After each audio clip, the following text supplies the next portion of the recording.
4대강 사업과 별개로 댐 관리를 놓고도 논란이 일고 있습니다. 먼저 섬진강댐 하류 지역입니다. 수위가 높아지자 수자원공사는 급하게 물을 흘려보냈습니다. 그런데 이때 홍수를 대비해서 정해둔 계획 방류량을 훌쩍 넘겼던 걸로 확인됐습니다. 주민들은 소송에 나서기로 했습니다. 임지수 기자입니다. 동네 주민들이 모이던 카페가 간판만 남기고 물에 잠겼습니다. 나흘 전 경남 하동군 화개장터 모습입니다. 섬진강댐에서 쏟아진 물에 근처 하천이 밀리며 역류해 동네가 물바다가 된 겁니다. 보트를 가지고 있는 분들이 있어가지고 강아지도 구하고 어떻게 보면 어르신하고. 지난 8일 폭우 속에 묻어져 내린 남원 금곡교 근처의 제방입니다. 이 섬진강댐으로부터 빠른 속도로 흘러내려온 물줄기가 제방 한가운데를 파고들면서 높이 6m, 길이 120m의 토사가 쓸려 나갔습니다. 지금 사흘을 내내 작업 중인데 복구는 전체의 30% 정도가 됐다고 합니다. 전남 구례 임시숙소에선 500여 명이 여전히 집으로 돌아가지 못하고 있습니다. 이런 정말 전쟁 같은 상황을 초래한 그런 결과에 대해서는 참으로 어떻게 말을 할 수 없는 정도로 분노감을 느끼고 있는 우리 구례의 모든 사람의 심정이다.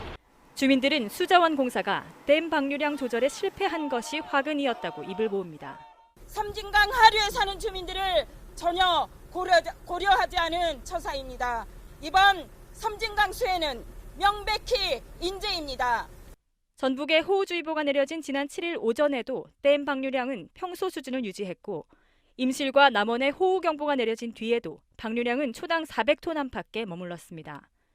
그러다 다음 날 오후 댐 수위가 치솟자 수공은 오후 4시 10분 계획 방류량보다 많은 초당 1,877톤까지 방류량을 늘렸습니다. 소송을 할 생각입니다. 이 부분을 그냥 묵고하고 간다면은 또 다음 이런 일이 생기면 어떻게 할 겁니까, 그때는?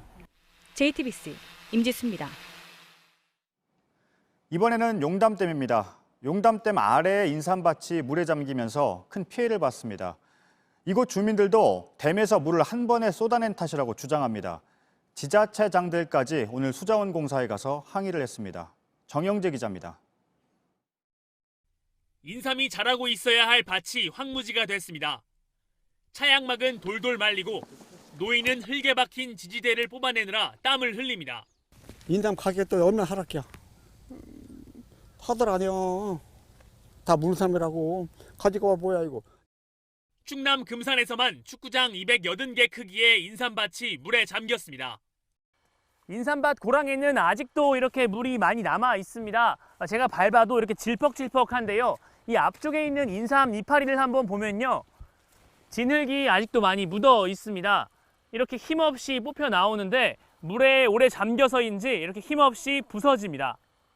그나마 더 썩기 전에 캐내 흙도 털지 못하고 냉장고에 넣었습니다. 흙이요 흙 이게 삼이냐고 이게 봐요 이거 뭐 다 이랬었다고. 나흘 전 용담댐에서 금강으로 초당 3,000여 톤의 물을 흘려보냈습니다. 물 관리를 제대로 못한 탓이라고 저는 생각을 해요. 갑자기 3,200mm가 물폭탄이 터지니까. 충남 금산과 충북 영동, 옥천, 전북 무주군수들이 수자원공사를 찾았습니다. 물난리가 댐 수위 조절을 못해 벌어졌다는 겁니다. 이들은 홍수기인데도 집중호우 전 나흘 동안 방류량을 되레 줄였다고 주장했습니다. 수자원공사는 강을 낀 지자체와 펜션 업체들이 영업을 위해 방류량을 줄여달라고 요구해 어쩔 수 없었다고 설명했습니다. JTBC 정영재입니다.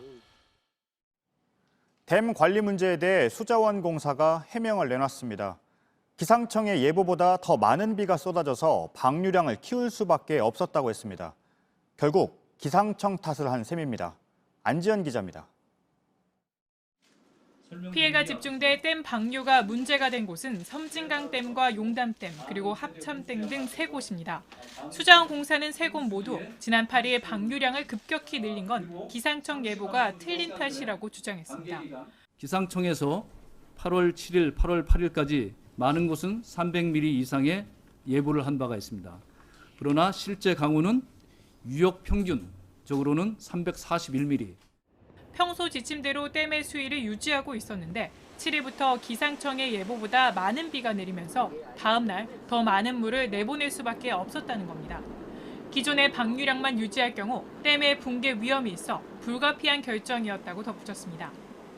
댐이 만약 원류가 되거나 이렇게 해서 붕괴 조짐이 있을 때는 사실상 이것은 뭐 국가 재난 수준이기 때문에 수자원공사는 댐이 견딜 수 있는 용량인 계획 홍수위는 댐 설계 당시 기준이라며 기후변화로 기록적인 호우가 반복될 것에 대비할 필요가 있다고도 했습니다. JTBC 안지연입니다.